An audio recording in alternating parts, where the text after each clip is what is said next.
এইভাবে মুখ কালো করে বসে আছিস কেন? বিয়ের আগে কি জামাই বলেছে আর তুই বিধবা হয়েছিস?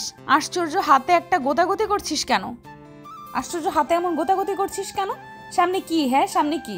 আমার কি সুন্দর কল্পনার 12টা বাজিয়ে তুই মুখটা ফাটা বেলুনের মতো করে আছিস কেন কুত্তা? এখন কি আবার সে আগের মোমেন্ট ফিরে পাবো?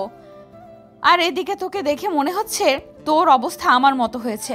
আমি তো চুপচাপ কল্পনা করছিলাম, তবে তুই কেন পাকা থানে মই দিলি? জুই এবার জুড়ে চিমটি কাটে, সামনে ইশারা করে মিনমিন করে শুধালো, তুই সর, চুমুটুমু পরে খাস, বেঁচে থাকলে 1000 চুমু খেতে পারবি, কিন্তু তুই তো আজকে শেষ। এবার আমি না, তোর জামাই নিজেই বিধবা হয়ে যাবে, কেউ বাঁচাতে পারবে না তোকে, স্বয়ং তুষার বেটাও না। দূর বাল, কি মিনমিন করছিস? সামনে কি ভূত না ভাল্লুক যে ভয়ে কাঁপছিস? এই বলে সামনে তাকাতেই গলা শুকিয়ে গেল তুষির, চোখ দুটো অস্বাভাবিক বড় হয়ে গেল। হন্তদন্ত হয়ে দাঁড়িয়েই উচ্চস্বরে বলে উঠে সে, ইয়েস ম্যাম, সরি ম্যাম, কি করেছি ম্যাম? ভুল হয়েছে ম্যাম, আর হবে না ম্যাম, মনে ছিল না ম্যাম, প্লিজ বের করে দিবেন না ম্যাম। তবুও যদি বের করে দেন তাহলে জুইকেও আমার সাথে বের করে দিবেন প্লিজ ম্যাম। সরি ম্যাম, এইভাবে কি থেকে কি হলো বুঝিনি ম্যাম। কানে ধরে উঠবস করছিস ম্যাম? এহেন দশা দেখে সবাই বেশ বিনোদন পাচ্ছে। গগন কাপুনি হাসির ঝঙ্কারে পুরো ক্লাস হাসিতে ফেটে পড়ল। একজন আরেকজনের উপর গড়াগড়ি খাওয়ার উপক্রম। তুষি এই ক্লাসে একটু বেশি হাসির কাণ্ড করে। রিমি নিজেও হাসি আটকাতে পারছে না। এই কি করলো বলো তুষি? শেষে কিনা এই ম্যামকে চটিয়ে দিল। হায় হায়! এদিকে জুয়ের ভয়ে হাত পা কাঁপছে অনবরত, গলা শুকিয়ে কাঠ। আল্লাহ জানে আজ তুষির কপালে কি আছে। ম্যামের চিৎকারে সবাই চুপ হয়ে যায়, চিল্লিয়ে চিল্লিয়ে বলে, আর একটা শব্দ হলে সবাইকে ক্লাসরুম থেকে বের করে দিব। এটা কি ক্লাসরুম নাকি এখানে সার্কাস হচ্ছে? এত হাসাহাসির কেন তবে? তুষির সাথে আমি কথা বলছি, তোমরা হাসার কে? পড়া দিয়েছি সেটা পড়ো, আজ না পড়লে সব কটার পিঠের ছাল তুলে দিব। এরপর হেড স্যারের কাছে কমপ্লেন করব সব কটার নামে। গার্ডিয়ানদেরকে ইচ্ছে মতন অপমান করবে, তখন বুঝবে সবগুলো এক একটা বজ্জাতের হাড্ডি। বেয়াদব, ক্লাসে পড়তে আসো, হাসতে নয়। মাছের বাজার পেয়েছো এখানেই। আর একটা কথাও যেন না শুনি, একদম সাইলেন্ট থাকবে সবাই আমার ক্লাসে। কথাগুলো বলেই বড় সড়ো দম নিলেন। তুষির দিকে দৃষ্টি নিয়ে রেগে বলল, খাতার এসব কি? স্কুলে পড়তে আসো নাকি এসব করতে? এইটুকু মেয়ে মুখের ভাষা কি? আমি তো পুরোই আকাশ থেকে পড়ে গেছি। আমার ক্লাসে তুমি অমনোযোগী হও, আবার কি বাজে চিন্তা ভাবনাচ্ছি। কালকেই তোমার বাবাকে আমি ডেকে পাঠাবো, বলবো অনেক পড়া হয়েছে, এবার বিয়ে দিয়ে দিন। মেয়ে আপনার বড় হয়ে গেছে, এ মেয়েকে আমি আর ক্লাস করাবো না। এমন ভালো স্টুডেন্ট লাগবে না আমার। জুইকে কি সুন্দর মধুর স্বরে গালি দিল, বাসায়ও কি এমন সুন্দর ভাষায় কথা বলল? একদমে কথাগুলো বলে থামলেন জীববিজ্ঞানের টিচার রূপা ম্যাম। তুষি মনে মনে বলল, কানে ধরে উদ্বাস করছি ম্যাম, আকাশ থেকে পড় আর জমিন থেকে। এইসব দেখে আমার কি লাভ? আর কেন যে এখনই এইসব ভাবতে গেলাম, বাস খেলাম। তুষি নিচের দিকে তাকিয়ে এক দৃষ্টিতে তাকিয়ে থেকে নতস্বরে বলে, আর হবে না ম্যাম, মন দিয়ে ক্লাস করব। আব্বুকে ডাকবেন না প্লিজ, আমাকে মেরেই ফেলবে। সে আমি বুঝে নিব। আর দুদিন পর টেস্ট, রুটিন পর্যন্ত দিয়ে ফেলেছে, তাও তোমার সেদিকে জ্ঞান নেই। সারাক্ষণ প্রেমের ভাষা নিয়ে থাকলে তো এমনই হবে। টেস্ট পাস না করলে আমি অন্তত তোমাকে হেলাও করব না। রিমি তোমার বোন কিভাবে হয় আমি ভেবে পাই না। রিমিকে একবার দেখেছো? মেয়েটা যেমন শান্ত ভদ্র, তেমনই তার পড়াশোনা, সব দিক দিয়েই ফার্স্ট। আর তুমি তার উল্টো, বাসায় গিয়ে ওর থেকে কিছু শিখবে। সারা ক্লাস তুমি আজ দাঁড়িয়ে থাকবে ব্যাস। আর সময় নষ্ট না করে পড়ানো শুরু করে দিলেন তিনি। তুষি বিড়বিড় করে রিমিকেও গালি দিল, শালা কেন যে এই বাল এত পড়ে? পড়বি ভালো কথা, তবে আমার কেন এত কথা শুনতে হয় তোর জন্য? আল্লাহ পড়াকু কাজিন যেন কারো না থাকে, আমিন। এরপর সারা ক্লাস দাঁড়িয়ে খুব মনোযোগ দিয়ে ক্লাস করেছে আর গালিগালাজ করেছে ম্যামের প্রতি তিক্ত হয়ে। এইসব সস্তা জ্ঞান শুনতে একদম রাজি নয় সে। সুযোগ পেলেই কথা শোনাতে ভুলে না এই ডাইনি মহিলা। বিরক্ত। এদিকে জুই খিলখিলিয়ে হেসে কুটি কুটি হয়েছে। এ তো বেশি হেসেছে যে পেটে খিল ধরে গেছে। জুইয়ের এহেন দশায় তুষি শুধু চোখ গরম করে ওর দিকে তাকিয়ে থেকেছে। আর জুইও কনুই দিয়ে গুতা মেরে বলেছে, সে তুই কল্পনাতেও তুষার ভাইকে চুমু খাস? না জানি বাস্তবে কি করে ফেলিস ওই নাদান বাচ্চাটার সাথে। বিশ্বাস কর, এখন যদি তুষার ভাই এখানে থাকতো তোকে নির্ঘাত লুসু তুষি নাম দিয়ে দিত। তা চুমুটা কেমন ছিল? আরও চুমু ফিল নিবি? শিক্ষা হয়েছে?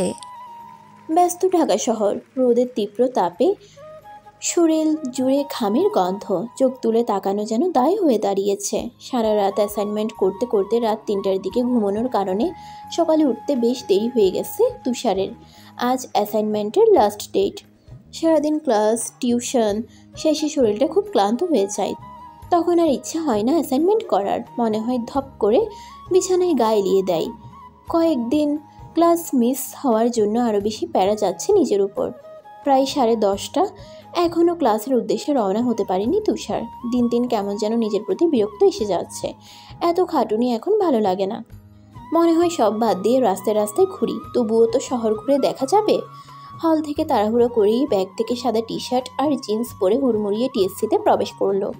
বন্ধুরা কল করেছিল, বলেছে সবাই সেখানেই বসে আড্ডা দিচ্ছে, একসাথে ক্লাসে যাবে।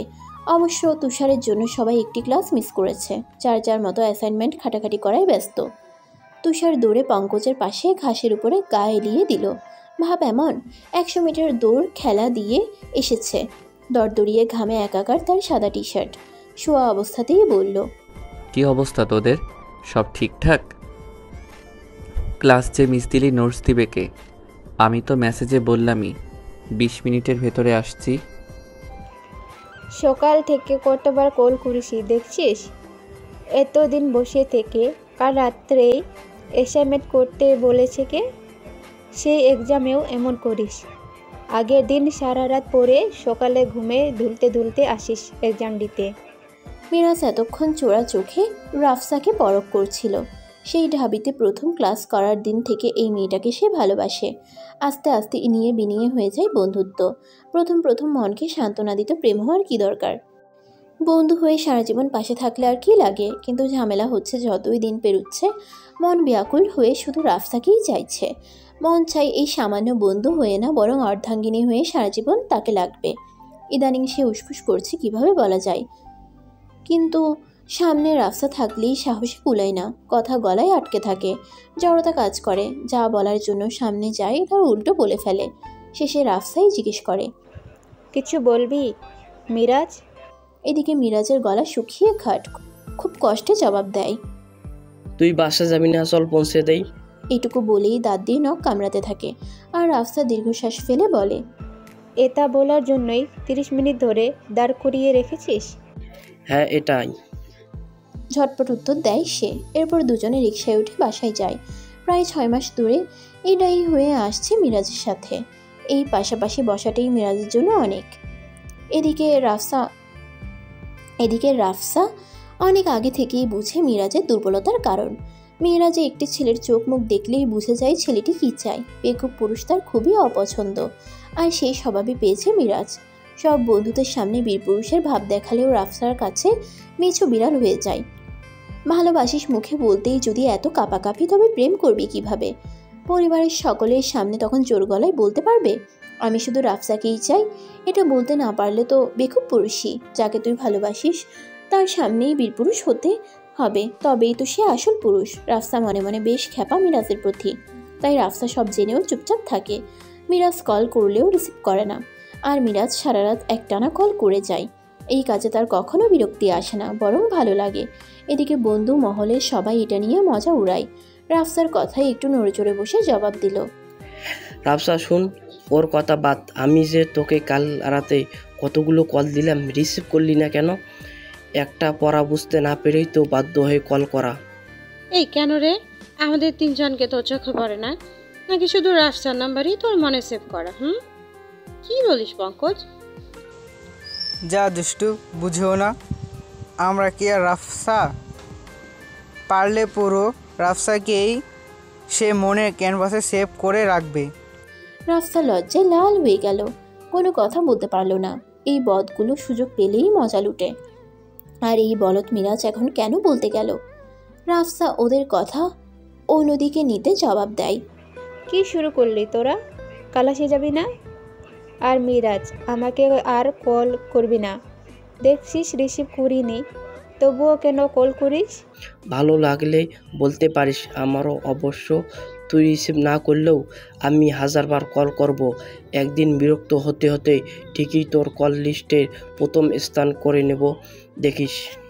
মিরাজের এই কথায় সব বন্ধুরা উচ্চস্বরে হেসে উঠল। তার মানে এটুকু ছাড়া মিরাজের পক্ষে আর কিছু বলা সম্ভব না। মিরাজের মুখটা কালো হয়ে গেল। নিজের উপর সে নিজেই বিরক্ত। মুখ ফুটে একবার বলেই দেখুক না, মেরে তো আর ফেলবে না। তুষার ঝটপট শোয়া অবস্থা থেকে উঠে বসে পড়ে, এরপর বলে, তোদের প্রেমের আলাপন শেষ হলে এবার ওঠ। অনেক হয়েছে, 2 বছর ধরে দেখে যাচ্ছি। আর কত? না বলতে পারবে মিরাজ, আর না উত্তর দিবে রাফসা। শোন মিরাজ, তুই বরং রাফসার বাচ্চার মামু হওয়ার জন্য রেডি হ।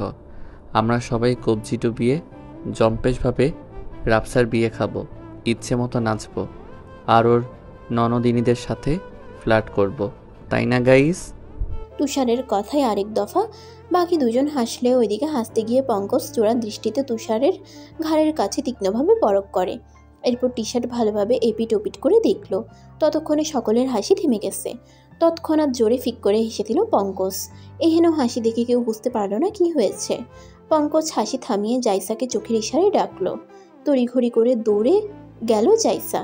পঙ্কজ হাত দিয়ে টি শার্ট দেখিয়ে দিতেই ঠোঁট দুটি আপনা আপনি হাঁ হয়ে যায়। এরপর জোরে চিৎকার করে রাফসা আর মিরাজকে ডাকে। সবাই কাঙ্ক্ষিত জিনিসটা দেখতেই হাহা করে হাসতে থাকে। তুষার কিছু বুঝতেও পারছে না এভাবে কি করছে ওরা, আর হাসছেই বা কেন। শেষে ভাবে টি শার্টে ময়লা লেগেছে নাকি, তাই হতাশ স্বরে বলে, এভাবে কি দেখিস? টি শার্টে ময়লা লেগে আছে বোধহয়। এই বলে হাত দিয়ে একটু ঘাড়ের দিকে ছাড়া দেয়। ওর কথায় মিটিমিটি হাসে সবাই। পঙ্কজ উত্তর দেয়, হ্যাঁ হ্যাঁ, ময়লা তো লেগেছেই, চুমু লেগেছে, চুমু। তুষার, এই জন্য বুঝি টাঙ্গাইল থেকে আসতে চাস না? শেষে কিনা ঘাড়ে চুমু? বুঝলাম না, কি বলছিস আজে বাজে? চুমু মানে? Lipstick therapy, lipstick therapy. চুমু চুমু। আহা তুষার, এত সুন্দর টি শার্টের ডিজাইনার কে? আসলে ইউনিক হয়েছে, তাই না মিরাজ? আমারও একটা চাই। তুষার, পরের বার টাঙ্গাইল গেলে অবশ্যই আমার জন্য 1 পিস আনবি। হ্যাঁ হ্যাঁ, আমার জন্যও। খানিকটা অবাক হলেও হালকা ভয় হতে থাকে। আজ 8 দিন ঢাকায় আসার, এতদিন বাদে এসব চুমাচুমির কথা বলছে কেন ওরা? কি আছে টি শার্টে? আসার সময় তাড়াহুড়োয় দেখাও হয়নি। তৎক্ষণাৎ তুষার টি শার্ট খুলে ফেলে। এখন শুধু তার গায়ে স্যান্ডো গেঞ্জি। উল্টে পাল্টে টি শার্ট দেখতেই চোখ দুটো অস্বাভাবিক বড় হয়ে যায়। কেউ টি শার্টে খুব সুন্দরভাবে ঠোঁটের রং দিয়ে চুমুর শেপ এঁকে দিয়েছে। কখনো ধুয়ে ফেললেও যাতে না ওঠে এর জন্য পেন্টিং করার রং দিয়ে এঁকেছে। তাও একটা চুমু না, বরং 3-3টা। তখনই চোখ লাল বর্ণ ধারণ করে, মুখে আপনা আপনি একটা কথা আসে, তুষুর বাচ্চা, তুই আমার মতো নাদান বাচ্চার সাথে এ কি করলি? সব মান সম্মান শেষ করে দিলি, সব শেষ। শুধু তুষুর নয়, তোরও বাচ্চা। আর যা করেছে বেশ করেছে। নভেম্বর মাস চলে এসেছে, সেই সাথে পরীক্ষাও চলছে তুষির। এই 1 মাস ভীষণ ব্যস্ততায় যাচ্ছে। ম্যাম ওই দিন গার্ডিয়ান ডেকেছিল। তুষির ভাবা ভীষণ দরকারে তখন সিলেটে ছিল বিধায় তুষির মাকে যেতে বলেছিলেন। তখন হেড স্যার অনেক জ্ঞান দিলেন আর ভালোভাবে পড়তে বলেছে। কত বড় হয়েছে, দুষ্টুমি এখন কমাতে হবে, তাও আলোচনা করলেন। হেড স্যার শান্তশিষ্ট, তাই ক্লাসের কথা সরাসরি বলেনি। তবুও আমেনা বেগম ওই দিন থেকে ভীষণ খ্যাপাটে হয়ে গেছে। তার এক কথা, এসব জ্ঞান শোনার জন্য কেন তাকে হেড স্যার ডেকে পাঠাবে? তানহার বেলায় তো এমন হয়নি কখনো। এরপর থেকেই সারাক্ষণ নজরে নজরে রাখে। না পড়লেও 10টা পর্যন্ত টেবিলে বসিয়ে রাখে। ফোনটা নিয়েছেই আর দেওয়ার নাম নেই। তুষি এখন পড়ছে মন দিয়ে। সাধারণত পরীক্ষা আসছে, তাই সে নিজেও রাত দিন এক করে পড়াশোনা করে। তখন হুড়মুড় করে রুমে জান্নাত আসে। কিরে পড়া হয়নি? তোকে বলেছিলাম না আজ বের হব। এই বলে বিছানায় পা দুলাতে দুলাতে আচার খেতে থাকলো। তুষি কাঁদো কাঁদো গলায় শুধালো, না রে আপু, পড়া যেন শেষই হচ্ছে না। আমি কালকে ফিজিক্স কি লিখবো ভেবেই পাচ্ছি না। এত সূত্র মুখস্থ করা, যা বলো আপু। আহারে থাক তাহলে, তুই না গেলে তো আমাকেও যেতে দিবে না একা একা। কাল যাবি তাহলে? হ্যাঁ যাওয়া যায়, কাল এক্সাম নেই। এবার মন দিয়ে পড়, ফেল করলে কাকিয়া তোর পিঠের একটা একটা করে ছাল তুলবে। আমি যাই, আহিরকে বলে আসি কালকে আসতে। জান্নাত এই বলে বের হতে যাবে তখনই তুষি হৈ হৈ করে বলে, আহির মানে কোন আহির? এই আহির বেটা কে? এই আপু বলো না, কাহিনী কি বলো তো। জান্নাত ধরা খাওয়ায় দাঁত দিয়ে জিভ কাটে, ঠোঁটে জোরপূর্বক হাসি টেনে বলে, ওই আর কি, হ্যাঁ সেই আহির, ওই আহির। আসলে হয়েছে কি, বিয়ের পর আমাকে ফেসবুকে অ্যাড পাঠিয়েছিল। তারপর থেকেই টুকটাক কথা হতো, এইভাবে হয়ে যায় আর কি। হয়ে গেছে কিভাবে যেন। প্রথম ভাবতাম বোকা, এখন দেখি বজ্জাত। কি বলো? ওই হাদার আমের সাথে তোমার ইয়ে? না, মানতে পারছি না। আমি ভেবেই পাচ্ছি না ওই বলদ তোমাকে পটালো কিভাবে। শেষে কিনে ওই বেকুবকে দুলাভাই ডাকতে হবে। ये क्या मिस बात क्या है यार? তুষি এই বলিয়ে ন্যাকামি কান্না করলো। জান্নাত ওর অবস্থায় হেসে উঠল, মাথায় জোরে চাটি দিয়ে বলল, ন্যাকামি করিস? ওই আমার সামনে বলদ বলছিস কোন সাহসে? পর বলছি, ইস্ত্রি পাকা। গেলাম আমি। যাক বাবা, বিয়ের আগে কিছু বলা যায় না। এরপর পড়ায় মনোযোগ দিল তুষি। এক ধ্যানে পড়া শুরু করলো। অনেকক্ষণ খাওয়ার জন্য ডাকাডাকি করলো। যখন তুষি আসলো না, শেষে আমিনা বেগম প্লেটে খাবার নিয়ে আসলো। নিজ হাতে খাইয়ে মুখ মুছিয়ে দিল। এরপর মাথায় হাত দিয়ে আদুরে স্বরে বলে, এভাবে লক্ষ্মী মেয়ে হয়ে থাকলেই তো আমি বকি না। এত বড় হয়েও তুই সারাক্ষণ লাফালাফি করিস, মানুষ কি বলবে বলতো? পর মন দিয়ে, রেজাল্ট যদি ফাটাফাটি হয় তবে দেখিস সবাই কেমন আদর করে। তাই ভালো রেজাল্ট করে দেখিয়ে দে সবাইকে। শোনো মা, আদর পাওয়ার জন্য রেজাল্ট ভালো করতে হবে না, এমনিই আমাকে সবাই ভালোবাসে। কথা বলা শেষ হতেই জোরে চাটি মারে আমিনা বেগম। রেগে মেগে বলে, বেয়াদব, ভেবেছিলাম ভালো হয়ে গেছিস, তোর মাঝে ভদ্রতা আনতে পেরেছি, কিন্তু আমি ভুলেই গিয়েছিলাম স্বভাব কখনো ভালো হয় না। তুই বেয়াদব, সবসময় বেয়াদবই থাকবি। আর 1 মিনিটও দেরি না করে হনহনিয়ে বেরিয়ে গেল। তুষিও ফিক করে হেসে দিল। যাক, মাকে রাগানো গিয়েছে, রাগ করলেই যে তার মাকে ভালো লাগে। তুষি জোরে জোরে বলে ওঠে, যাক বাবা, আমি আবার কি করলাম? এই মা, তুমি রেগে গেলে কেন? প্লেটটা অন্তত নিয়ে যাও। কথা শেষ হতেই শুনতে পেল রান্নাঘরে জিনিসপত্র ঝনঝন করছে। তার আর বোঝার বাকি রইল না, ভীষণ ক্ষেপে আছে আমেনা বেগম। তুষার সব টিউশন শেষ করে ভাবলো তুষিকে কল করা যাক। অনেকদিন হলেও কথা হয় না। মাঝে একবার কল করলেও ফোন বন্ধ ছিল তুষির। ভেবেছিল পরীক্ষা আসায় সিরিয়াসভাবে পড়াশোনা করছে। ভাবতে ভাবতেই আজও কল করে দেখলো ফোন অফ। অতঃপর শেষে উপায় না পেয়ে ফুপির ফোনেই কল দিল। যদিও কয়েকদিন পরপরই আমেনা বেগমের সাথে কথা হয়, কিন্তু তুষির কথা জিজ্ঞেস করতে কেমন যেন লাগে। তাই ভালো মন্দ জিজ্ঞেস করেই কল কেটে দেয়। আমেনা বেগম রিসিভ করে বলে, কেমন আছিস তুষার? কতদিন বাদে কল করলি, ফুপির কথা মনে পড়ে না তাই না? পড়াশোনার কি খবর? আসসালামু আলাইকুম ফুপি, আমি ভালো আছি। তোমাদের মনে পড়বে না কেন? আসলে সময় পাই না। কি করো, বাসার সবাই ভালো? হ্যাঁ সবাই ভালো। তুই না প্রতি মাসে আসিস, এবার আসলি না কেন? কোনো সমস্যা? কবে আসবি? হ্যাঁ ফুপি, যাব। আমার পরীক্ষা, তাই পড়তে হচ্ছে। তবে দেরি হবে যেতে। রিমি ওরা পরীক্ষা কেমন দিচ্ছে?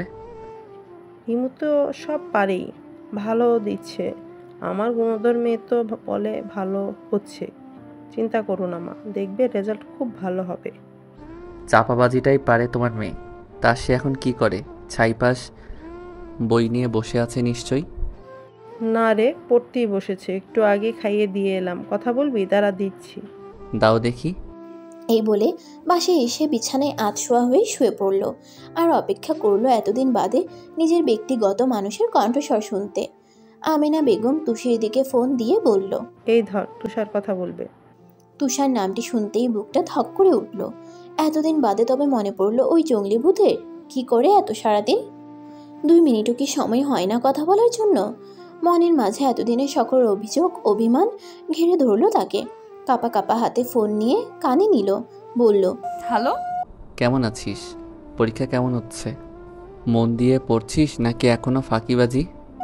এতগুলো প্রশ্ন একেবারে করলে কোনটার উত্তর দিব? এতগুলো মানে কয়টাই তো বললাম, সবগুলোর উত্তর দিবি, কুইক। তার আগে বলো 1 মাস পর কেন কল করলে? ঢাকা গিয়ে তো ভালোই আছো, কাছাকাছি থাকলে এক তুষার ভাই, আর দূরে গেলেই অপরিচিত তুষার ভাই হয়ে যায়। অভিযোগের খাতা একটু একটু করে বের করছে সে। কি বলতো, তুই কি আমায় মিসটিস করা শুরু করেছিস নাকি? মোটেও না, এমনি বললাম। ভালো, আচ্ছা রাখ, পরে কথা হবে। ফোন রাখার কথা শুনে তুষি কথায় কথা আটকে যায়। খুব কষ্টে বলে, তুমি এত পাষাণ কেন তুষার ভাই? তোমার কি একদিনও সময় হয় না এখানে আসার? আগে তো দিব্যি 1 সপ্তাহ পর পর আসতে। যাব না, পরীক্ষা আমার। কবে আসবে বলো না? বলেছি না, তুই যেদিন আমাকে ডাকবি সেই দিন। রাখছি, ভালো থাক। হুট করেই কান্না পেয়ে গেল তুষির। নাক টেনে টেনে উত্তর দিল, কোনো দিন আসবে না তুমি, খবরদার। আমার সামনে তোমাকে দেখলে খুন করে ফেলবো, বন মানুষ কোথাকার। ঠিক আছে, যাব না। আর 1 সেকেন্ডও সময় নষ্ট না করে কল কেটে দেয়। তুষার নাক টানার শব্দ শুনেই বুঝতে পেরেছে মেয়েটা এখন সব অভিমানের ঝুলি বসিয়ে কেঁদে দিবে।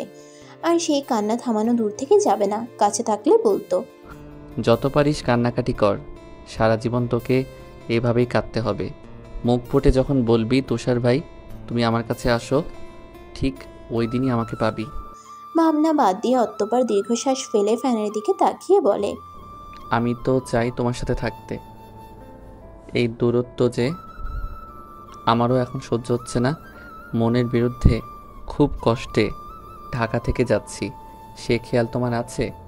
প্রতিদিন এই আশায় থাকি, হুট করে কল দিয়ে বলবে তুষার ভাই আমার আর ঝগড়া না করে মন টিকছে না, তুমি চলে আসো তো, একটু ঝগড়া করে মন ভালো করি।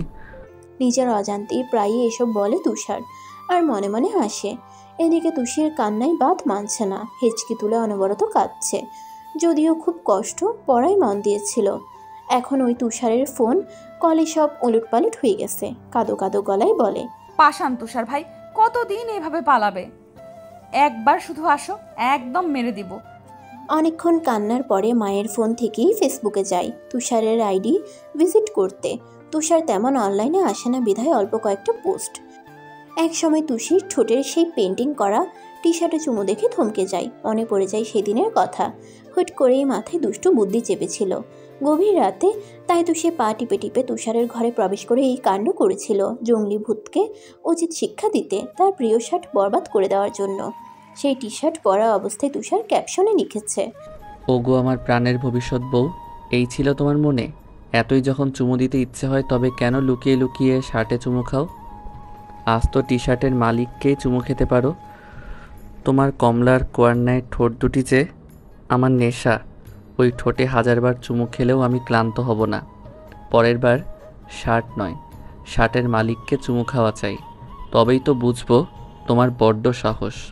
ক্যাপশন পড়া শেষ করেই চোখ বড় বড় হয়ে গেল। তুষারকে শিক্ষা দিতে গিয়ে এখনই নিজেরই মান সম্মান সব শেষ হয়ে গেল। জঙ্গলি ভূত একই করলো। কিভাবে পারবে সে ওই বন মানুষের সাথে? সবসময় কি হেরেই যাবে? বিড়বিড়িয়ে তুষি বলে, নির্লজ্জ তুষার ভাই, শরম লজ্জা সব পদ্মা সেতুতে ধুয়ে গেছে। পর মুহূর্তেই শুধু ওই লেখাগুলো চোখে ভেসে উঠল। আর তুষি এদিকে নিজেই লজ্জায় রাঙা হয়ে গেল। ওই দিন আর একটুও পড়ায় মন বসলো না। মনে হলো এই বুঝি তুষার ভাই সামনে দাঁড়িয়ে এক দৃষ্টিতে মুখ টিপে হাসছে, আর তুষির লজ্জা হওয়া মুখখানা দেখছে। ঠোঁট দুটিতে লজ্জাময় হাসি নিয়েই রাত পার করলো তুষি। রাতে কখনো বালিশ দিয়ে মুখ ঢেকে রেখেছে, নয়তো 2 হাত দিয়ে মুখ ঢেকে রেখেছে। আর বলেছে, উফ তুষার ভাই, তুমি তো লজ্জায় আমাকে মেরেই ফেললে। দেখতে দেখতে তুষির পরীক্ষার শেষ দিন আজ। খুব সকালে উঠেই সব পড়া রিভিশন দিচ্ছে সে। ভালোই আজ পরীক্ষাটা দিতে পারলেই বেঁচে যাবে। এরপর 2 মাস কোচিংয়ের পর এসএসসি শুরু হবে। চিন্তায় মাথা সারাক্ষণ ভনভন করে। পড়াশোনা করে কি হবে যদি সেই জামাই সংসার আর বাচ্চা কাচ্চাই মানুষ করতে হয়? উফ, একদম নিঃশ্বাস নেওয়া যেন দায়ী হয়ে পড়েছে। তড়িঘড়ি করে রেডি হয়ে রিমি আর তুষি বেরিয়ে পড়ে স্কুলের উদ্দেশ্যে। রিকশায় যেতে যেতে রিমি শান্ত স্বরে বলে, কেমন পড়লি? সব বিক্রিয়া মনে আছে? রসায়নে তো আবার তুই খুব ভালো পারিস। হ্যাঁ, রসায়ন আমার জামাই, আর পদার্থ আসলেই একটা অপদার্থ। তাই সে আমার প্রাক্তন। তুই কার মতো হয়েছিস বলতো? এত কথা পাস কোথায়? আশ্চর্য, বাবা মায়ের মতোই হয়েছি। এ কি কথা বললি? এ কথা বললি কেন তুই? আমাকে নিয়ে তোর কি কোনো ডাউট আছে? হায়, আমি বললাম কি, আর তুই এই কথার মিনিং কোথায় নিয়ে গেলি? এত দ্রুত আমি ভাবিও নি। সবসময় সহজ কথার উত্তর তুই জটিল করে দিস। তোর সাথে আমি আর পারলাম না ভাই। তাহলে লাগতে আসিস কেন? ভুল হয়েছে ভাই, মাপ চাচ্ছি। চল এবার, এক্সামের টাইম হয়ে যাচ্ছে।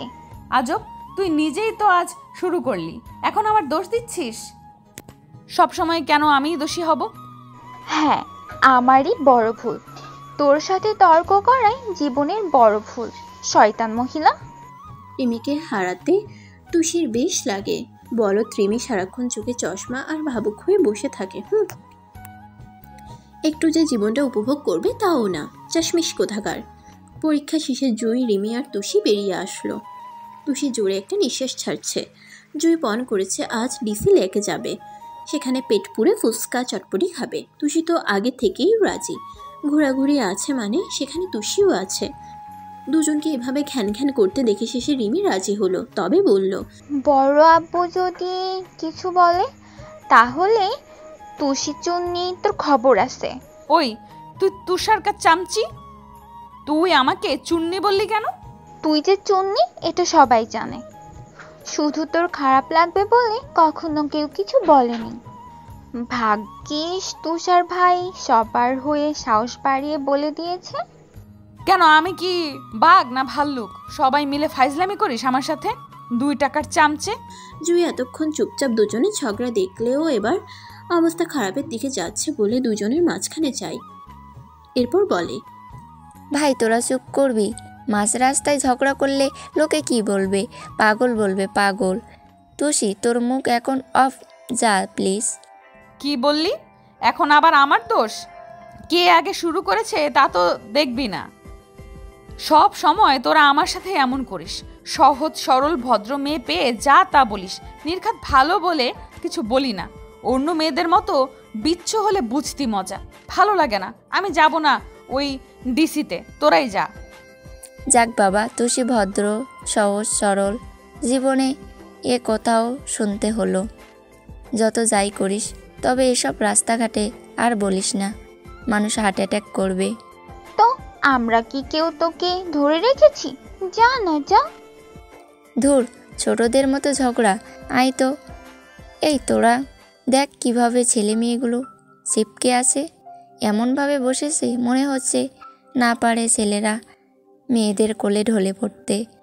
তুষি জুইয়ের কথাই সামনে তাকায়, দেখে অনেক প্রেমিক প্রেমিকার আনাগোনা দেখা যাচ্ছে পার্কে। সকল বসার জায়গা বন্ধ। ডিসিতে এই একটাই সমস্যা, সব প্রেমিকরা এসে ভিড় জমাবে। আচ্ছা, তাদের কি আর কাজ নেই? সকাল থেকে শুরু করে বিকাল পর্যন্ত একটি বসার জায়গাও পাওয়া যায় না। ওইদিকে তুষার ভাই বলে তার নাকি এক বিন্দু পরিমাণও সারাদিন সময় নেই। কি জানি বাপু, ঢাকায় নতুন প্রেমিকা বানিয়ে ফেলেছে নাকি কে জানে, তাকেই হয়তো সময় দিতে বড্ড ব্যস্ত। তুষি মনে মনে বলে, একবার আসুক খালি জঙ্গলি ভূত, নতুন গার্লফ্রেন্ড বানানোর শখ একদম ঘুচিয়ে দেব, তখন বুঝবে তুষি কি জিনিস। হ্যাঁ, জীবনটা একদম তেনা তেনা বানিয়ে ছাড়বো বলে দিলাম। এরপর তুষি কাপলদের দিকে তাকিয়েই বলল, কেমন নির্লজ্জ হলে এভাবে পাবলিক প্লেসে গলা ধরে বসে থাকে, ছি। আর আমি তো ছেলেদের সাথে কথা বলতেই কাঁপাকাঁপি শুরু করে দেই। যত সব বদগুলো, ওদের ফ্যামিলি থেকে কেউ কিছু বলে না ভাই? চল অন্যদিকে ফুচকা খেয়েই চলে যাব, মেজাজ গরম। আসলেই আমরা সব একটা অকর্মা ঢেকি, কোনো কাজও করতে পারি না, না পারি ঠিকমতো পড়াশোনা করতে, আর না প্রেম করতে পারি। কিছু হবে না আমাদের দ্বারা। আসলে রে দোস্ত, কি করলাম জীবনে? ওদের দেখ কি সুন্দর লুতুপুতু করছে, তাও আবার পাবলিক প্লেসে। ওদের মতো কাপাকাপি না করে কবে এভাবে প্রেম করতে পারবো বলতে পারিস? জুই হাই হাই করে উঠল। রিমি এমন কথা শুনে গলা ফাটিয়ে হেসে মুখ মুচড়ে দিল। তুষি আপাতত কিছু বলল না। বাসায় গিয়ে এর একটা ব্যবস্থা করতেই হবে। তুষির সাথে পাঙ্গা নিতে আসে ওই রিমির বাচ্চা, দেখে নিবে সে। তিনজনে ফুচকা খেলো। চা খেতে খেতে ঝগড়াটাও বেশ চলল। এরপর অনেকটা সময় ধরে পৌর উদ্যানে বসে আড্ডা দিল। রিমির সকল কথার মাঝে পড়াশোনার টপিকটা বাদ যায়নি। তার এক কথা, তাড়াতাড়ি বাসে চল, পড়তে হবে। ওইদিকে রিমির প্রতি তুষি অতিরিক্ত পরিমাণে বিরক্ত। জুই আছে নাদিরের জ্বালাই, তুষির থেকে অনেক পরামর্শ নিচ্ছে কিভাবে এই নাদিরের মাথা থেকে প্রেম ভালোবাসার ভূত সরিয়ে দেবে। চরম একটা শিক্ষা দিতে হবে তাকে। শেষে তুষি বলেই দিল, শোন জুই, তুই বরং একটা বড়সড় ধরনের কাণ্ড করে ফেল, এরপর দেখবি তোকে বিরক্ত করা তো দূরের কথা, সে নিজেই বিরক্ত হয়ে দেবদাস হয়ে গেছে। কি বলিস? তোর ওই মোটা মাথায় এমন সুন্দর প্ল্যান আছে? কি মোটা মাথা বললি? যা, বুদ্ধি দিব না তোকে। মানুষের ভালো করতে নেই আজকাল। তার বিরুদ্ধে তার থেকে রাস্তার কুকুরও ভালো। একবার পাউরুটি দিলে সারা জীবন কৃতজ্ঞতা প্রকাশ করবে। না বেবি, মজা করলাম। বল শুনি তোর মাস্টার প্ল্যান। তুষি এবার গলা খাকারি দিয়ে প্রচণ্ড সিরিয়াস মুড নিয়ে বলতে শুরু করলো। এত করে বলছিস যখন, তাহলে শোন। প্রথমে তুই নাদিরের সামনে দাঁড়াবি। এরপর এমন ভাব করবি যেন তুই লজ্জায় তার দিকে তাকাতেই পারছিস না। ধীরে ধীরে মুখ তুলে তাকিয়ে দেখবি ওর মুখের রিয়াকশন। হুট করে বলে ফেলবি, চলো যান, আমরা আজই বিয়ে করে নেই। দেখিস এমন কথায় ও সারা জীবনের জন্য তোর সামনে আসতে ভুলে যাবে। কারণ ছেলেরা যতই হোক বিয়ে করতে নারাজ। সারা বছর প্রেম করবে, মজা লুটবে, কিন্তু যখনই বিয়ের কথা উঠবে সেই মুহূর্তে লেজ গুটিয়ে পালাবে। তবুও যদি বিয়েতে রাজি হয় তবে আলহামদুলিল্লাহ, তুই ফট করে কবুল বলে ওর জীবন তামা তামা করে দিবি চিরকালের জন্য। জুই হা হয়ে গেল। এটা কোনো প্ল্যান হলো? রিমি বাম হাত কপালে ঠেকিয়ে অসহায় হয়ে বসে রইল। আজ তার জুইয়ের জন্য ভীষণ কষ্ট হচ্ছে, হাহাকার করতে ইচ্ছে করছে। বেচারি কি একটা মাথা পাগল বান্ধবী পেল, যে কিনা বাস দিতেও পিছুপা হবে না। দুজনকেই চুপ থাকতে দেখে তুষি আবার বলল, কিরে রিমি, তোরা কিছু বলছিস না? প্ল্যানটা ফাটাফাটি না?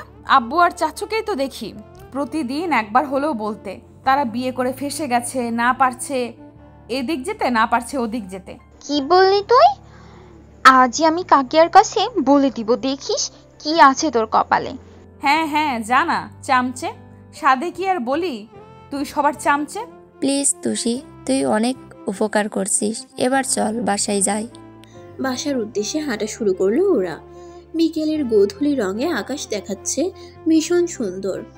আকাশ রক্তিম বর্ণ ধারণ করেছে। তিন বান্ধবী চলেছে বাসার উদ্দেশ্যে। একজন আরেকজনের মাথায় চাটি দিচ্ছে, অন্যজন রেগে মেগে ধাক্কা দিয়ে ফেলে দিচ্ছে, কখনো বা হাসতে হাসতে গড়াগড়ি খাচ্ছে। অথচ ওরা নিজেও জানে আর মাত্র 2 মাস পর তিনজন থাকবে তিনটি ভিন্ন কলেজে। কষ্টরা তখন দলা বেঁধে তাদের কাছে আসবে। সারাদিন অন্যদের সাথে ক্লাস করে হুট করেই মনে পড়ে যাবে স্কুলের সেই দুষ্টু মিষ্টি ঝগড়া। কত শত গল্প, কত শত কাহিনী। এক টিফিন সবাই ভাগ করে খাওয়া। স্কুলের ফ্রেন্ডদের মতো নিঃস্বার্থভাবে কেউ পাশে থাকে না, ভালোবাসে না। যতই কথা হোক তবুও যেন মন ভরে না। অথচ এক সময় দেখা হলেও কথা খুঁজে পাবে না। গল্পের ঝুলি ধীরে ধীরে হয়ে যায় শূন্য।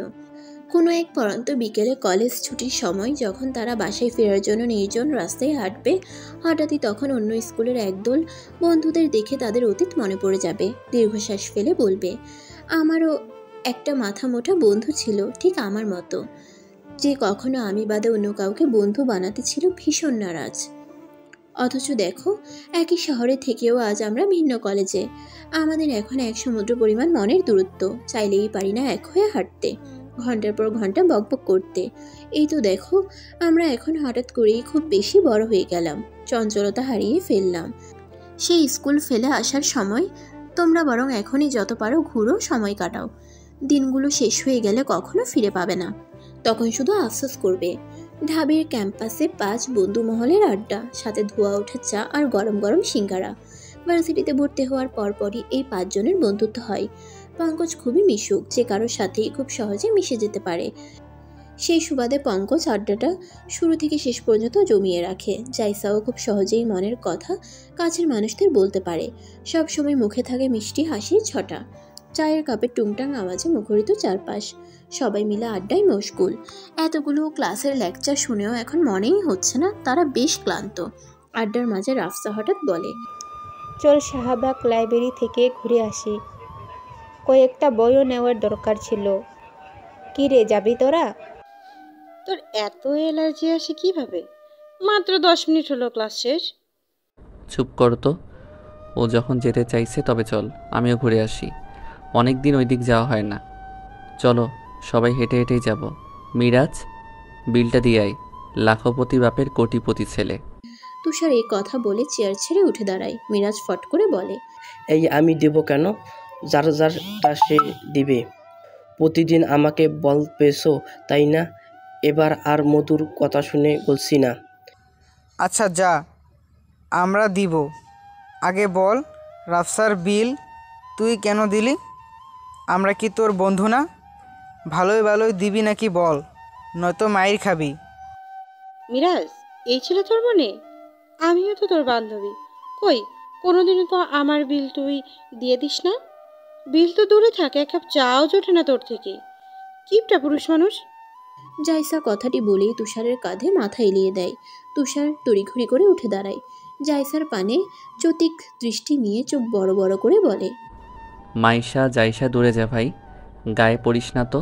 আমার নারীর প্রতি ভীষণ অ্যালার্জি, ছোঁয়া লাগলেই চুলকানি শুরু হয়ে যায়। 100 হাত দূরে থাক। আমি নাদান বাচ্চা, নারী জাতি ভীষণ মারাত্মক, ঠান্ডা মাথায় খুনও করতে পারে। আমি ভাই খুব ভয় পাই তোদের। তোরা ভালোবাসায় কাছে টানিস, আবার অবহেলায় দূরে রাখিস। নারী তোদের হাজার রূপ, দূরে সর সেরি, কাছে আসবি না। এমন কথায় সকলে 1 মিনিটের জন্য স্তব্ধ হয়ে যায়, মুখের ভাষা হারিয়ে ফেলে। শেষে কিনা এই দিনটিও দেখতে হচ্ছে যে কিনা চুমু দিতেও পিছপা হয় না। তার মুখে কি এমন কথা আসলেই মানায়? ফেসবুকে সব আত্মীয় স্বজনের মাঝে যা তা পোস্ট করে বেড়ায়, সে এসব বলছে না, এ মানা যায় না, কোনোভাবেই না। জাইসা নিজেকে স্বাভাবিক রেখে জবাব দেয়, মামা আমি জাস্ট অবাক। তবে তুষি বাদে সব মেয়েরই ওর কাছে অ্যালার্জি, তাই না মামা? বিষয়টা আমি বুঝতে পেরেছি। আমার কথায় কান্না দিয়ে মিরাজের কথা শোন। একদম ব্রেকিং নিউজ শুনলাম, শালায় রাফসার সাথে কাল সারা রাত কথা বলেছে। কিরে রাফসা, চুন্নি, ইহা কি সত্যি? ঠিক শুনছস তো মামা? তবে আমার একটা প্রশ্ন, তোরা এত কি কথা বলিস বলতো, আমরাও একটু শিখি।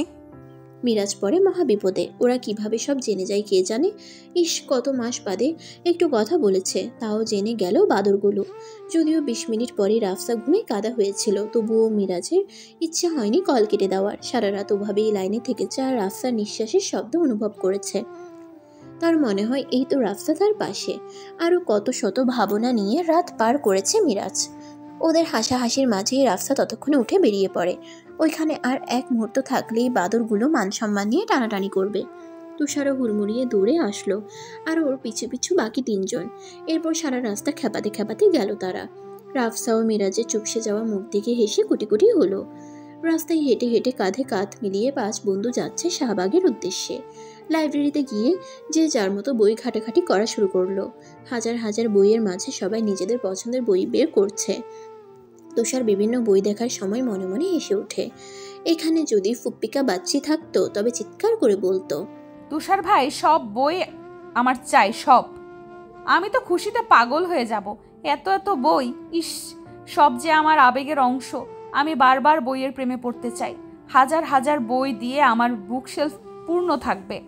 এরপর যখন বয়স হবে 70, ঠিক সেই সময় অবসরে যাব আমি। প্রতিদিন পরন্ত বিকেলে 1 কাপ ধোয়া ওঠা চা আর পছন্দের সব বই নিয়ে এক ধ্যানে ব্যালকনিতে বসে বই পড়ব। থাকবে না কোনো চিন্তা, থাকবে না কাজের তাড়া, কেউ আসবে না বিরক্ত করতে। আমি তখন হব চড়ুই পাখির মতো মুক্ত। বইয়েই খুঁজে বেড়াবো আমি সুখ। তুমি থাকবে বসে পাশে, আর এক দৃষ্টিতে আমার বদনখানায় তাকিয়ে থাকবে। শেষ বয়সেও লজ্জা লজ্জা মুখে বলবো, এইভাবে তাকিও না তুষার ভাই, আমার যে ভীষণ লজ্জা করে। এইসব ভেবে তুষার নিজের অজান্তেই হেসে উঠল। মেয়েটা যে বই পেলে ভীষণ খুশি হয়। পরক্ষণে ভ্রু দুটি কিঞ্চিত করে মুখ থেকে অস্পষ্ট স্বরে বলে, এখনও কি আমাকে তুষি ভাই বলে ডাকবে? এর থেকে রেহাই পাবো কবে? রাফসা কিছুক্ষণ ঘাটাঘাটি করে একটি পুরনো বই বের করলো। এরপর এক এক পৃষ্ঠা নড়ে চড়ে দেখতে লাগলো। যখনই খুব মনোযোগ দিয়ে পড়তে যাবে তড়িৎ বেগে মিরাজ সামনে চলে আসে। রাফসার বইটি সরিয়ে দিয়ে নিজের বইটি ওর হাতে ধরিয়ে দেয়। এরপর হিসিয়ে বলে, এই বইটি আমি তোমাকে দিলাম, তবে এখন পড়বি না, বাসায় গিয়ে পুরো বইটা পড়ে ফেলবি। এখানে একটা সারপ্রাইজ আছে, মনে রাখিস সম্পূর্ণ বইটা পড়লেই তবে সারপ্রাইজ পাবি তুই। এখন রেখে দে ব্যাগে, আমি গেলাম, ওরা তো আমাকে তোর সাথে দেখলে ফাজলামি করবে। এই বলেই দ্রুত বেগে প্রস্থান করলো সে। রাফসা হা হয়ে গেল। জাইসার এসব ভালো লাগছে না, তাই সে পঙ্কজের সাথে কথায় মশগুল। পঙ্কজ সারাক্ষণ মেয়েদের আলাপন করছে আর জাইসা মুখ মুচড়ে দিচ্ছে।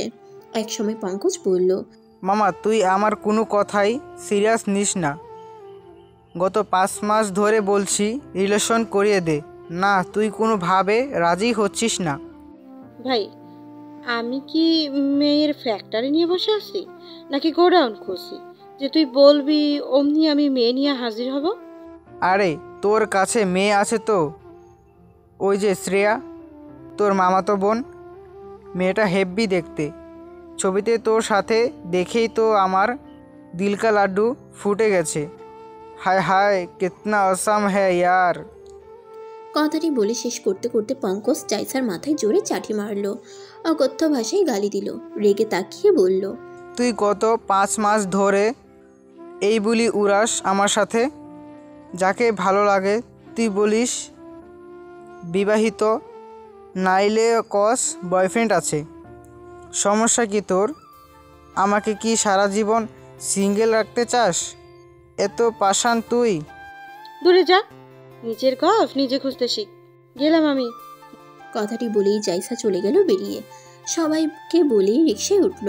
ওই পঙ্কজ খচ্চর মেয়ে মেয়ে শুরু করে দিয়েছে, মানে এখন পুরো ঘন্টার পর ঘন্টা মাথা খেয়ে ফেলবে। যতক্ষণ সামনে থাকে তার শুধু এক কথা, মেয়েদের। সে কি মেয়েদের গোডাউন খুলেছে? আরে ভাই, মেয়ে কি হাতের মোয়া? নিজেরটা নিজে খুঁজে নিলেই তো হয়। আশ্চর্য। কুয়াশার চাদরে চারপাশ ঢাকা, দূরে কিছু দেখাটাও যেন দায় হয়ে দাঁড়িয়েছে। কনকনে ঠান্ডায় শীতের কাপড়ও বেশ হার মানছে। সারাদিন সূর্য মামার দেখা নেই। হাড় কাঁপানো শীত কয়েকদিন ধরে শুরু হয়েছে। গ্রামের মানুষদের শীতের দিনে অনেক কষ্ট পোহাতে হয়। সকলে মিলে আগুন পোহায়। এরপর নানান রকম পিঠা তো আছেই। স্কুল সব বন্ধ থাকায় ছেলে মেয়েরা নানুর বাসায় যায়। তবে যতই শীত থাকুক, যতই বৃষ্টি থাকুক, সকাল সকাল কাজে বেরিয়ে যেতে হয় সকল কর্মজীবী মানুষদের। শহরে শীতটাও পড়েছে অনেক। ব্যালকনি দিয়ে শাঁসা করে বাতাস বইছে। কম্বল মুড়ি দিয়ে একটা লম্বা ঘুম দিয়েছে তুষি। স্কুল বন্ধ কয়েকদিন, তাই পড়াশোনার ঝামেলায় আপাতত সে নেই। ডিসেম্বরের শেষ সময় বলে একটু বেশিই শীত পড়েছে। রান্নাঘর থেকে টুংটাং আওয়াজ ভেসে আসছে চারপাশে। আমেনা বেগম আর নাজমা নাস্তা বানাতে ব্যস্ত। আতিকুর রহমান, আলতাফ রহমান চা খেতে খেতে আড্ডায় মশগুল। রিমি উচ্চস্বরে পড়ছে বিধায় রুম থেকে আওয়াজ শোনা যাচ্ছে। জান্নাত বেশ আয়েশ করে ঘুম দিয়েছে। সারা রাত আহিরের সাথে কথা বলে কয়েকদিন ধরেই বেশ দেরিতে উঠে জান্নাত। মাঝে মাঝে পার্কে দেখা করে, মনের খোরাক মিঠাই। আহির যতবারই বলে ভালোবাসি, ততবারই জান্নাত লজ্জায় নুয়ে পড়ে। কথা বলতে জড়তা কাজ করে। তখন এই মানুষটা মজা লুটার জন্য উচ্চস্বরে হেসে বলে, এই লজ্জারাঙা মুখ দেখেই তো প্রথম দিনে প্রেমের সাগরে ডুবে মরেছিলাম। সারা জীবন তোমার এই লজ্জারাঙা মুখ দেখতে চাই প্রিয়তমা। জান্নাত তখন আহিরের বুকে ধুমধাম কিল ঘুষি দিয়ে তবেই সে ক্ষান্ত হয়। বিকেলের দিকে সবাই তখন ড্রয়িং রুমে বসে আলাপে ব্যস্ত। হুট করে আমেনা বেগমের কল বেজে ওঠে। তুষি দৌড়ে ফোন হাতে নিতেই দেখতে পায় তুষারের নাম্বার। তখনই মুখটা কালো হয়ে যায় তার। আজ 15 দিন হলো তার ফোন আমেনা বেগম দিয়েছে, কিন্তু একদিনও কল মেসেজ কিছুই করেনি তুষার। অথচ তুষির মায়ের ফোনে একদিন পরপরই কল দিয়ে খোঁজখবর নেয়। এসব মনে পড়তেই ভীষণ কান্না পেল তুষির। কেন তুষার ভাই একদিনও কল করলো না? কেন আসে না? কত মাস পেরিয়ে গেছে, তবুও আসার নাম নেই। তুষি কলটা আমিনা বেগমকে দিয়েই নিজের রুমে চলে গেল। ওইখানে তুষারের কণ্ঠস্বর শুনলেই ভীষণ কষ্ট পাবে, কান্না আসবে। রুমে গেলেই কি আর নিস্তার পাওয়া যায়? ঠিকই মন আকুপাকু করে কথা বলার জন্য। আধো আধো মায়ের কথা রুমে শোনা যাচ্ছে। সকলের সাথেই যে হেসে খেলে কথা বলছে এটা বেশ বুঝতে পারছে তুষি। তবে একবারও তার কথা ভুলেও বলল না তুষার ভাই। সকলের সাথে কথা বলেই কল রেখে দেয়। এবার কান্না যে আর বাত মানল না, ঠুকরে কেঁদে উঠল তুষি। মনে মনে কয়েকবার আওড়ালো, পাষাণ নির্দয় তুষার ভাই, ছাড়বো না, একদম কোনোদিনও ছাড়বো না। এরপর হুট করেই মনে যত রাগ পুষেছিল সব তুষারের ইনবক্সে গিয়ে ঢেলে দিল। এতদিন অভিমানে যতই ইচ্ছে করুক তবুও নক করেনি। ভেবেছে এই বুঝি তুষার একটা মেসেজ করবে, কিন্তু না, 3 মাসে একটা মেসেজও আসেনি তুষারের আইডি থেকে। রাগে নাক তরতর করে কাঁপছে তুষির, মারার জন্য হাত নিষ্পিস করছে। আজ কোনো তালবাহানা নয়, যা মুখে আসবে সব বলে দিবে সে। এত অবহেলা যে সহ্য করার মতো না। কাছে থাকার সময় তো খুব প্রেম দেখাতে আসে, আর দূরে গেলেই সব উধাও। কি পেয়েছে কি ওই জঙ্গলি ভূত? ফুসতে ফুসতে তুষারের ইনবক্সে গিয়ে এক লম্বা মেসেজ করলো। সমস্যা কি তোমার? আমাকে একটু বলবে? আমার সাথে কথা বললেই কি তোমার খুব অ্যালার্জি হয়ে যায়, খুব চুলকায়, সারা শরীর জ্বলে যায়? তবে আসো, মলম লাগিয়ে দেই। তুষার ভাই, তুমি আসছো না কেন? আমার যে কেমন লাগে তুমি কখনো বুঝবে না, কারণ তোমার মন বলতে কিছুই নেই। তুমি কি জানো না এই 3টি মাস আমি কত আশা করে থেকেছি হুট করে ঢাকা থেকে চলে আসবে আর আমাকে বলবে, এই বেয়াদব দেখ, সারা বছর জার্নি করে তোর জন্য চলে এসেছি, এবার আমার পা টিপে দে। না, আমার এত কিছু আশা করাটাই ভুল। তুমি যে কি আমি তো তা ধরতেই পারি না। ভিন্ন ভিন্ন রূপ তোমার। আগে তো খুব 7 দিন পর পরই আসতে, তবে কেন এবার আসছো না বুঝতে পেরেছি আমি। আসলে তো ঢাকায় নতুন গার্লফ্রেন্ড হয়েছে, তাকে ছাড়া আসতে মন চায় না। ঠিক আছে, কোনো দিনও আমার চোখের সামনে আসবে না, নয়তো খুন করে দিব, এই বলে দিলাম। লেখা শেষে সেকেন্ডের মধ্যেই সেন্ড করে দিল। তুষার লাইনে থেকেও সিন করার নাম নেই। 5 মিনিট অপেক্ষার পর যখন দেখলো সিন করছে না, রাগে দুঃখে ফোন বন্ধ করে বিছানায় ছুঁড়ে মারলো। এরপর বিছানায় নিজেও উপর হয়ে কান্না করতে করতে একসময় ঘুমিয়ে গেল। রাতে আমেনা বেগম অনেকবার দরজা ধাক্কাধাক্কি করেছে, তবুও তুষির কোনো খবর নেই। শেষে তুষির মা গর্জে উঠে। অবস্থা বেহালের দিকে যাচ্ছে বিধায় তুষি উঠে 2 লোকমা খেয়ে আবার ঘুমিয়ে যায়। সকাল সকাল আয়েশের ঘুম সব 12টা বাজিয়ে দিল জান্নাত। দরজা এমনভাবে ধাক্কাচ্ছে মনে হয় ভেঙে ফেলবে। তুষির মেজাজ ভীষণ চটে গেল। আজ সে জান্নাতকে মেরে ফেলবে। শয়তানের শয়তান, ঘুম নষ্ট করিস। বিছানা থেকে উঠে বড় বড় পা ফেলে রেগে গেল দরজা খুলতে। অমনি জান্নাতকে কিছু বলার আগেই দেখতে পেল আমিনা বেগম বড় চামিচ নিয়ে দাঁড়িয়ে আছে রেগে। তিনি গর্জে উঠে বললেন, নবাবজাদি হয়েছিস? মেয়েটা কখন থেকে ডাকছে সে খেয়াল তোর আছে? বেয়াদবের বেয়াদব, মরার ঘুম কি তুই একাই ঘুমাস? কত বেলা হয়ে গেল, একটা মানুষও উঠতে বাকি নেই। 5 মিনিটের মধ্যে ফ্রেশ হয়ে নিচে আয়। আমি আর আসবো না, তবে পিঠের ছাল আজ একটাও থাকবে না। এই বলেই চলে গেলেন তিনি। জান্নাতের দিকে চোখ যেতেই ঠোঁট টিপে হাসতে দেখলো।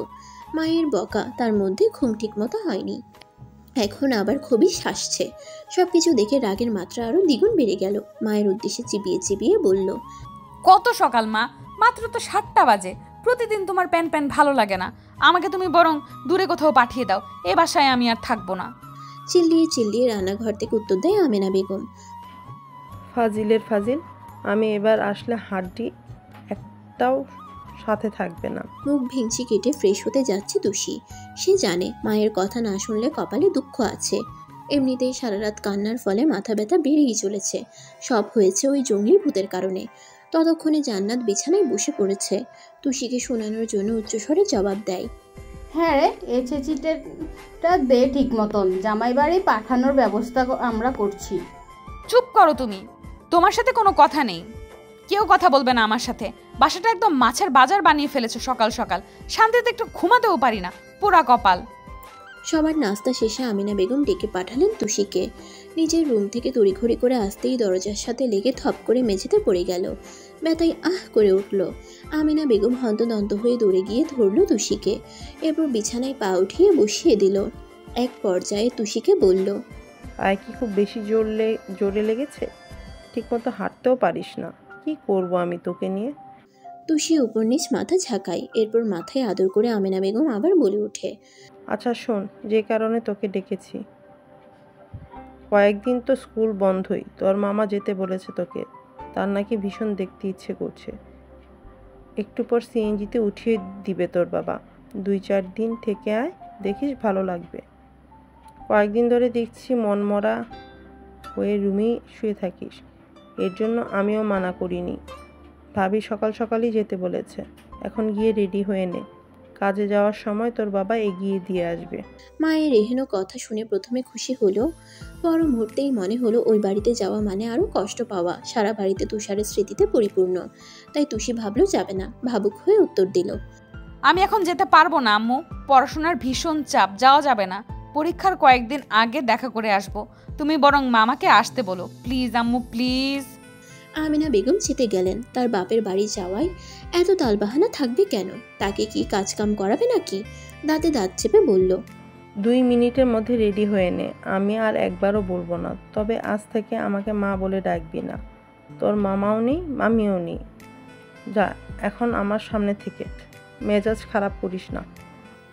তুষি বুঝল মা রেগে গেছে। দীর্ঘশ্বাস ফেলল সে। অন্য কোথাও যাওয়ার কথা তুললেই আগে আগে আমিনা বেগম একদম নাকুচ করে দেয়। কিন্তু নানুর বাসার কথা একটু বললেই চোখ দুটি খুশিতে চিকচিক করে। খুশিতে গদগদ হয়ে না পারে তখনই পাঠিয়ে দিতে। অতঃপর হতাশ হয়ে মায়ের রুম থেকে বেরিয়ে রেডি হলো। ব্যাগ গুছিয়ে নিচে নেমে দেখতে পেল আতিকুর রহমান তার জন্য অপেক্ষা করছেন।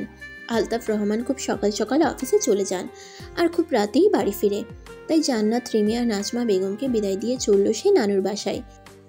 কলিং বেলের শব্দে নূরজাহান ঠিকই বুঝতে পারল তুষি চলে এসেছে। খুশিতে আটখানা হয়ে দৌড়ে গেল দরজা খুলতে। তুষি হেসে গলা জড়িয়ে ধরল। ভেতরে প্রবেশ করে জিজ্ঞেস করলো, মামি তুমি এত সকাল সকাল আমাকে আসতে বললে কেন? বিকেলে আসা যেত না? তোমার ননদকে বলে পাগল করে দিয়েছো। ওই বাড়িতে এখন 1 সেকেন্ডও থাকা গেল না। আচ্ছা মামা কোথায়, দেখছি না যে? মাত্রই দুপুরে রান্না বসিয়েছে নূরজাহান। তুষির জন্য শরবতের গ্লাস ওর দিকে এগিয়ে দিয়ে উত্তর দিল, তোর কথা খুব মনে পড়ছিল, তাই তো নিয়ে আসলাম তোকে।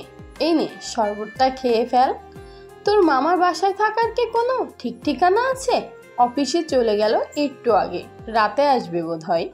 শরবত খেতে খেতে কিছুক্ষণ গল্প করলো তুষি। নূরজাহান রান্নাঘর থেকে 1 কাপ কফির মগ তুষির হাতে ধরিয়ে দিতেই তুষি না না করে ওঠে। না মামি, আমি কফি খাই না, তুমি জানো না। এখন তো কিছুই খাবো না, আসো দেখি কি রান্না করো, আমিও হেল্প করি। এইটা তোর জন্য নয় রে বাবা, আর তোকে কোনো কাজ করতে হবে না। আমি কি কাজ করানোর জন্য তোকে নিয়ে এসেছি? তুই বরং একটা কাজ কর, তুষারের ঘরে গিয়ে কফিটা দিয়ে আয়। এই কথায় তুষি যেন আকাশ থেকে পড়লো। কি বলে মামি এসব? ছেলের চিন্তায় মাথা খারাপ হয়ে গেল নাকি? সে এখানে কিভাবে আসবে? নাকি আমি কানে কম শুনলাম? হাত পা কেমন ঠান্ডা হয়ে আসছে তুষির। কথা গলায় আটকে আসছে। তবুও খুব কষ্টে অস্পষ্ট স্বরে বলে, তুষার ভাইয়ের রুম?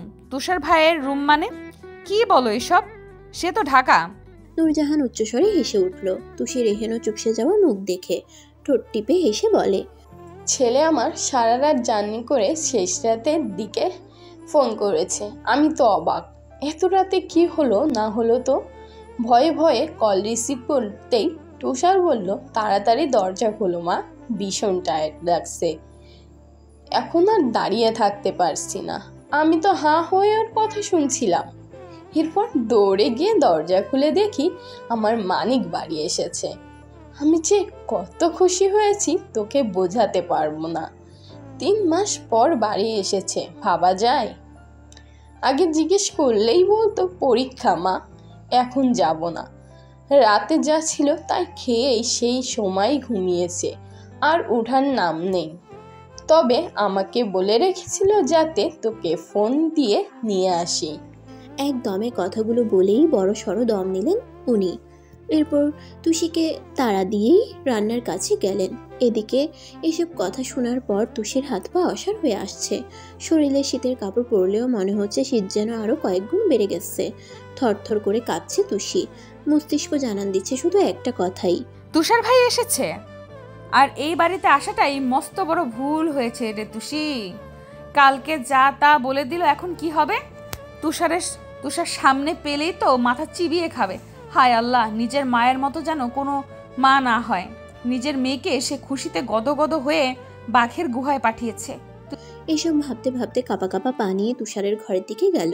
হাত ভীষণ ঠান্ডা হওয়ায় মনে হচ্ছে গরম কফিটাও যেন হাতের ছোঁয়ায় ঠান্ডা হয়ে গেছে। হাতের কাঁপুনিতে এক্ষুনি ঠাস করে মেঝেতে পড়ে যাবে। আকাশ পাতাল চিন্তা করে ধীরে ধীরে প্রবেশ করে হালকা ভিড়িয়ে রাখা ঘরে। রুম জুড়ে খুটখুটে অন্ধকার। আজ এমনিতেই সূর্যের দেখা নেই। তার মধ্যে সব জানালার পর্দা লাগিয়ে রাখা। ভয়ে ভয়ে বিছানার দিকে তাকাতেই দেখল সারা শরীর জুড়ে কম্বল মুড়ি দিয়ে শুয়ে আছে তুষার। এক বিন্দু পরিমাণও দেখার উপায় নেই। কফিটা টেবিলে রেখে গলা জড়ানো কণ্ঠে আস্তে আস্তে ডাক দিল, তুষার ভাই, এই তুষার ভাই, উঠে তোমার কফি খাও। অনেকটা সময় পেরিয়ে যাওয়ার পরও কোনো উত্তর আসলো না। তুষি চুপচাপ বিছানায় বসে আবার হাত বাড়িয়ে ডাকতে লাগলো, কি হলো তুষার ভাই, তুমি কি উঠবে না? এবারও কোনো উত্তর না পেয়ে উঠে দাঁড়ালো। মনে মনে ভাবলো, যে ছেলের চুরির আওয়াজেই ঘুম ভেঙে যায়, আজ তার কি হলো? আজকে কোনো সারা শব্দ নেই কেন? শেষে না পেরে কম্বল মাথা থেকে একটু সরিয়ে তুষারের মুখের দিকে ঝুঁকতেই দেখতে পেল কাঙ্ক্ষিত সেই মুখ। আজ কতগুলো দিন পেরিয়ে একটু চোখের তৃষ্ণা মিটল। অচিরেই গলা শুকিয়ে কাঠ তুষির। শুকনো ঢোক গিলে সারা মুখে ভালোভাবে পরক করলো। ইচ্ছে জাগলো হাত বুলিয়ে দিতে। ফর্সা মুখে নাকের পাশের তিলটা তুষিকে বেসামাল করে তুলছে। ওইদিকে বেশিক্ষণ তাকাতে পারল না তুষি। বাম হাতটা মুখের উপর নাড়িয়ে নিজেকে স্বাভাবিক রেখে বলল, এ মা, তুষার ভাই তুমি কি মোড়ে গেছো নাকি? কোনো শব্দ? তুষির কথা শেষ হতে না হতেই দু হাতে কোমর চেপে হ্যাচকা টানে কেউ তাকে কম্বলের নিচে নিয়ে গেল। এরপর শক্ত দু হাতে চেপে নিজের আয়ত্তে নিয়ে তুষির দুই পায়ের উপর পা উঠিয়ে দিল। শেষে জড়িয়ে ধরে চুলের ভাঁজে গলায় মুখ গুজে বিরতিহীনভাবে নাক ঘষতে লাগলো তুষার। উষ্ণ নিঃশ্বাস ছাড়ছে তুষির গলায়। জোরে একটা শ্বাস নিয়ে ওভাবেই পড়ে রইল সে। এদিকে তুষি কথা বলার শক্তি হারিয়ে ফেলেছে। তার সাথে কি হয়ে গেল যখন বুঝতে পারল, তার নিঃশ্বাস রীতিমতো ভারী হয়ে উঠেছে। বুক ধকধক করছে তুষির। সকাল থেকে যে হাড় কাঁপানো শীত লাগছিল, পরক্ষণেই তুষারের স্পর্শে সারা শরীর জুড়ে মনে হচ্ছে কারেন্টের শক লেগেছে। গলায় খোঁচা খোঁচা দাড়ির স্পর্শ নিতে পারছে না। মনে হচ্ছে এই বুঝি প্রাণ পাখি উড়ে যাবে। অন্যরকম অনুভূতিতে গরমে সারা শরীর জ্বলে যাচ্ছে। তুষারের গরম নিঃশ্বাসে পাগল প্রায় হয়ে যাচ্ছে তুষির মন। গলা কাঁপছে ভীষণ। তুষার যেভাবে ধরে রেখেছে, নড়ার এক বিন্দু পরিমাণ জো নেই। চোখ খিচে ওভাবেই শুয়ে রইল সে। তুষার গলায় হালকা ঠোঁট চেপে ধরল তুষির গলায়। এহেন কাণ্ডে তুষির হার্টবিট ফাস্ট হয়ে বুক ওঠানামা করছে। তুষির অবস্থা বেহাল বুঝতে পেরে হেসে হেসে নেশাতুর গলায় বলল তুষার, আমি একটু ধরলেই নুয়ে পড়িস, আবার আমার সাথে লড়তে আসিস। শোন, আমি বলেছিলাম তুই না বলা পর্যন্ত আসবো না। আর কি যেন বলেছিলি? পা টিপে দিবি? থাক, তুই বরং বিয়ের প্রতি রাত পা টিপে দিস। আজ বরং আদর খা। কোনো জবাব দিতে পারল না তুষি। গলার কাছে কোনো কথাই আসছে না। শেষে তুষারই বলল, তুই কি যেন বলেছিলি আমাকে খুন করবি? নে, এবার শুধু সামনে না, বরং তোর সাথে মিশে আছি। খুন করাটা আরও বেশি সহজ করে দিলাম। দেখি কি করিস তুই। তোর অবস্থা এখন ছেড়ে দে মা, কেঁদে বাঁচি। আর তুই করবি খুন? How funny. এই বলে আরও শক্ত করে চেপে ধরল। তুষির চোখ বন্ধ করে জোরে জোরে শ্বাস নিচ্ছে। যতবারই তুষার কথা বলছে, তার ঠোঁটের স্পর্শ একদম গলায় গিয়ে লাগছে। নিজেকে সামলানো কঠিন হয়ে দাঁড়িয়েছে তুষির। অনেকক্ষণ অপেক্ষার পর এবারও তুষির থেকে কোনো কথা না আসায় তুষার বলল, কিরে, মিউট হয়ে গেলি? ভালো হয়েছে। শোন, যেভাবে আছিস ওভাবেই থাক। আমি একটা লম্বা ঘুম দিব এখন। একদম নড়াচড়া করবি না, না হলে আরও কিছু হয়ে যাবে বলে দিলাম। তখন আমাকে দোষ দিতে পারবি না। এবার চোখ বড় বড় করে তুষি নাড়াচাড়া শুরু করে দেয়। শুকনো গলা ভিজিয়ে ভাঙা ভাঙা কণ্ঠে বলে, ছাড়ো তুষার ভাই, আমি বাড়ি যাব তুষার ভাই। তুহির এহেন দশায় তুষারও যে পাগল পাড়া। বহু কষ্টে নিজেকে সামলাচ্ছে সে। ইচ্ছে করছে ভীষণ আদর করতে, তবুও নিজেকে স্বাভাবিক করে তুষার ঘুম চড়ানো কণ্ঠে উত্তর দেয়, নো বেবি, আজ কোনো ছাড়াছাড়ি নেই। অনেক জ্বালিয়েছ আমাকে, এর শোধ আমি আজ নিবই। আর একবার যদি নড়িস, তাহলে ওই ঠোঁট দুটি আস্ত থাকবে না বলে দিলাম। আমার ঠোঁটের দংশনে ছিন্ন ভিন্ন হয়ে যাবে। আর চুমো তো পাওয়া আছেই, ওটাও আদায় করে নিব। এবার চুপচাপ ঘুমা। তোর এই সাপের মতো ঠান্ডা শরীর নিয়ে বাইরে ঘোরাঘুরি করতে হবে না। আমাকেও একদম বিরক্ত করবে না সুইটার। ঘুমাও সোনা। এই বলেই গলায় গাঢ় চুমু খেল তুষার। তুষার অবস্থা যাই যাই, দম বন্ধ হয়ে আসছে তার। নিজের অজান্তেই এক হাত তুষারের চুলে আর এক হাত দিয়ে টি শার্ট খামচে ধরল সে। কিছুক্ষণ মুচড়ামুচড়ি করেও যখন নিজেকে ছাড়াতে পারল না, তখন বুঝে গেল এর থেকে আজ আর রক্ষে নেই। তাই ওভাবেই পড়ে রইল তুষি। 10 মিনিট পেরোতেই ছেড়ে দিল তুষিকে। তুষি যেন হাঁপ ছেড়ে বাঁচল। ও তো তুষারের কবল থেকে বাঁচার কথা মাথা থেকে একদম ছেড়ে ফেলেই দিয়েছিল। ছাড়া পেয়ে এক দৌড়ে ড্রয়িং রুমে যায় সে। জোরে জোরে শ্বাস নিয়ে নিজেকে স্বাভাবিক করে তুষি। মনে মনে গালি দেয়, জঙ্গলি ভূত। এদিকে তুষার ওকে ভারী নাজেহাল করতে পেরে মুচকি হেসে পর মুহূর্তেই গভীর ঘুমে তলিয়ে গেল। সোফায় শুয়ে খুব আয়েসে টিভি দেখছে তুষি। তুষারের মা সন্ধ্যার নাস্তা বানিয়ে দুজনে খোশ গল্পে মেতে উঠলেন। কথার ফাঁকে নূরজাহান মিষ্টি হেসে বলে, শোন তুষি, তুষার হওয়ার পরে খুব ইচ্ছে ছিল একটা পিচ্চি মেয়ে আমার ছেলের বউ হবে, তাকে আমি নিজের হাতে সব শিখাবো, আমার মেয়ে হয়ে আসবে সে। তবে তুষি, তোর মতো মিষ্টি হলে মন্দ হবে না, কি বলিস? মামের কথায় লজ্জায় কান দিয়ে ধোঁয়া বের হলো তুষির। কোনো কথা আসছে না কণ্ঠনালী থেকে। তুষি জানে মামি মজা করেছে ওকে নিয়ে, তবুও না বোঝার মতো ভাব নিয়ে জবাব দেয়, বেশ ভালো তো, তোমার ছেলেকে ক্লাস 5-6-এ মেয়ে দেখে বিয়ে করিয়ে নাও। পিচ্চি বউও পেলে আবার তখন দেখবে থাকা 3 মাস কেন 3 দিনও ঠিক মতো দূরে থাকতে পারবে না। তোমার ছেলে তখন তোমার কোলেই ফিরে আসবে।